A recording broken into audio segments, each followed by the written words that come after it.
Jake Daoust here, professional boxer, fighting in the West End. You're watching the Johnny I Pro Show.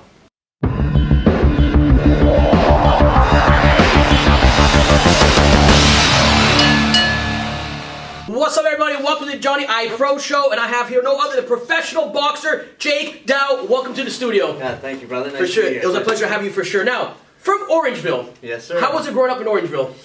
Fun fact for you, actually. I thought you would like to hear this one. The Rated R superstar, Edge, the yes, Edge, yes. is from Orangeville. Yes. Also, along with Christian as well. Christian, yes, of course. And I've seen them both in person, and I've fanboyed over them, to be honest. They were like my heroes growing up. But Orangeville is a sick town to grow up in. It's a small town, but for some reason we just produced fighters. There's I think 10 pro fighters that have come out of Orangeville. Now, what got you into boxing? So my older brother boxed when I was 5 years old, and I just was begging his coach, Brian Mackey, who I said before, I was begging him when can I get in the gym? He was like, you have to turn 6. So when I turned 6, I got into boxing. But also, my grandfather was a professional boxer, and his father was a professional boxer. Wow, so it's all family, kind of in the genetics, genes. Yeah. And my great grandfather actually fought Sugar Ray Robinson in the amateurs. You can see wow. it. You can see it on Box Rec. Oh wow! So Yeah. it's just instilled in you, basically. Yeah. Plus, and I always I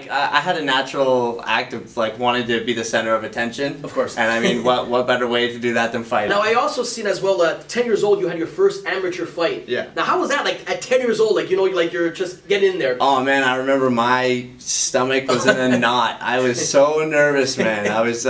But it was fun. I went in there and I was winning the fight so much that my coach Mackey got me to do a little confidence move in there, and I did it in the last round, and I won. I won my first fight. And now you also have 4 Canadian titles as an amateur. So my first one, I was 14, and I had got upgraded, and that was actually one of my hardest fights ever. This kid, I fought him 6 times, and every time I had to fight him, I thought, oh, I gotta fight this guy again, because every time he brought the heat. He was 2 years older than me, and it doesn't seem like much, but when you're that young, 14 to 16, it's kind of a difference in strength, right? Of course. And all this kid did was just come forward and come forward and come forward, and I would have to box and move. So my first one I won when I was 14. Second one I was 15, had a couple good wins. Third one, every one that I won was in Quebec, was in Montreal. Montreal, yeah, oh, wow. Yeah. Did you live at all in Montreal at that time? No, never. That's where they just had the amateur fight. They usually just hosted them in Montreal, yeah. Who was your biggest inspiration, just behind this? Is there a certain boxer, or, because I know you're very heavily on your brother. My first coach, Brian Mackey, I'd have to say, but plus, my training partner, Josh Wagner. Of course, yes. He was my brother's best friend growing up as well. So and he was always so good. So I always looked up to him. His older brother Ryan, my first coach Mackey, and then all the big stars, obviously. You just said Wagner and stuff. How was it growing up with him? And so what did it mean to you? Because obviously you guys were both going at it. Brother, with you and just everybody boxing stuff. How was that? It was fortunate for me. I got to look up to a star always, and it always made me better. He was the first guy to ever drop me with a body shot in sparring. No. It hurt so bad. I remember I was just a kid too, but he really taught me to be tough.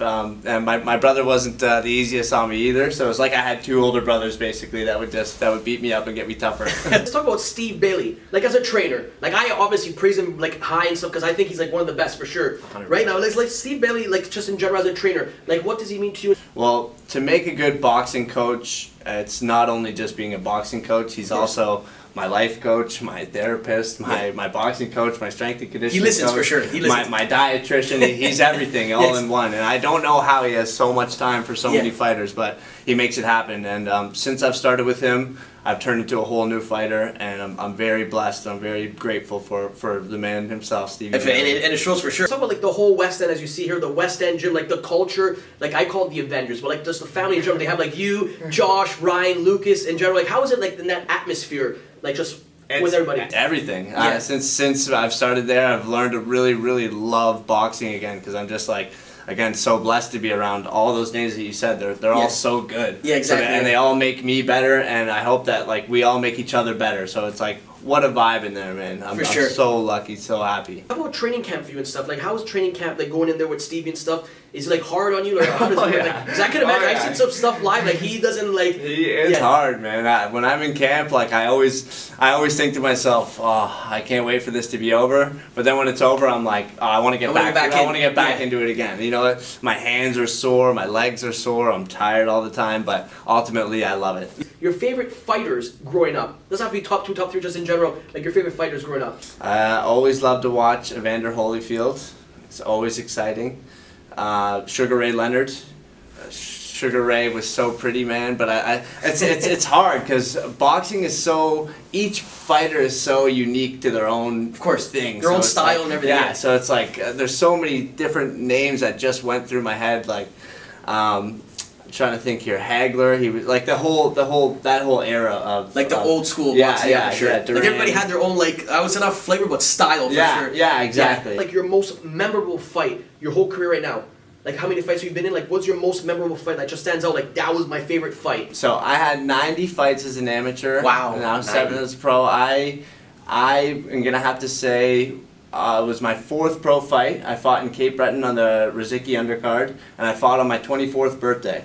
I fought a guy, Jose Medina, and he had a winning record. It was good. I was nervous, and I went in there and I knocked him out.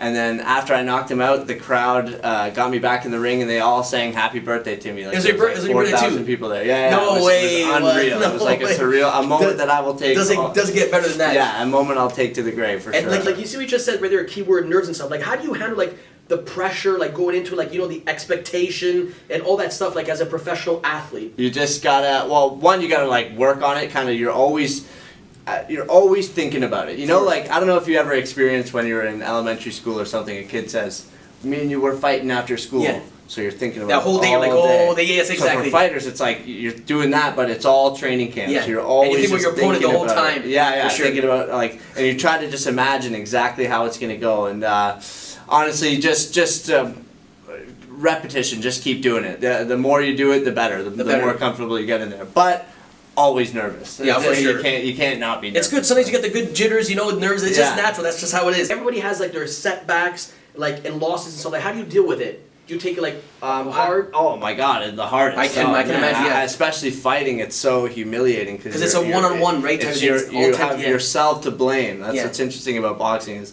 when you win, you're at the absolute top, but when you lose, you're at the absolute bottom. So being surrounded by my great team really helps, and you just gotta keep going. Just like any other loss in life, everybody goes through losses. Exactly. This is what life is. You just got to keep going, man. Couldn't have said it better there. Wow. And who's your toughest opponent to date? Probably John Manu. It was my first loss as a professional. He's from Australia. He was 5-0 when I fought him. It was a tough fight. We went toe to toe for 8 rounds. We had an 8-round war. Slugfest. Yeah. That was my toughest fight to date. What separates you now from you and other fighters? Probably, number one, my team. My team. You can't have a better team. You can't have a better team than that. You can't have a better team than my team, and I really truly believe like you are the company you keep, and. So yeah, my team definitely number 1. 2, my mentality. 3, my good looks. And 4, my left hooks. Let's go. You see yourself like after boxing, like doing after boxing? It would be nice to run my own business, like probably start a gym, start to teach young kids coming up and have like an amateur team under me. That'd be sweet. That'd be sweet. So you just want to stay in the stay in the world. Yeah, for sure. I got to give back to the sport that's given everything to me. Dream location or like venue, like if you could like shoot for the stars, like there's the Mecca, Madison Square Garden, or the MGM, like just say like Vegas. Is there anything for you like a dream location or venue? I'm gonna go with Vegas. Vegas, MGM. That's I think Vegas is like the top of the top for sure. Yeah, I got to train. I got lucky enough to do like a training camp in Vegas when I was 16. How was the atmosphere there? Like boxing, everything's boxing, right? The culture's boxing. It's the boxing capital of the world, I'd probably say. Yeah, I can imagine. So and I went there for the Mayweather-Pacquiao fight. Oh, wow. Yeah, so I got to go to the weigh-in, see it live. I was sparring out there. Sparring out there is way different, too. That probably gave you that inspiration for sure. Yeah. Like, everybody's trying to take your head off in sparring. It's a whole different thing, and Vegas is Vegas is the boxing capital for sure. Now, number 1, obviously, Muhammad Ali. Okay. Yeah. So that's a list there. Like, what is your take? Like, is there like a certain like inch Well, that you'll... it's subjective, like we said, like no boxer's really the same. Yeah. They all have their own style. I think Ali's probably put at number one because he was such a his recognition. he was such a loud kid. He wasn't just boxing. He was like fighting for like the rights of people and everything. He was so much louder than boxing. Are you down for it? I'm down. I've never done it though. 3, 2, 1.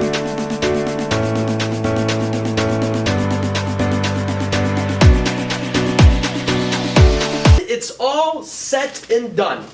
What do you want the fans... Oh, 12, there you go. What do you want the fans to remember Jake as? I would like to gain my respect. The most entertaining fighter that again brings the people together that loves to watch me.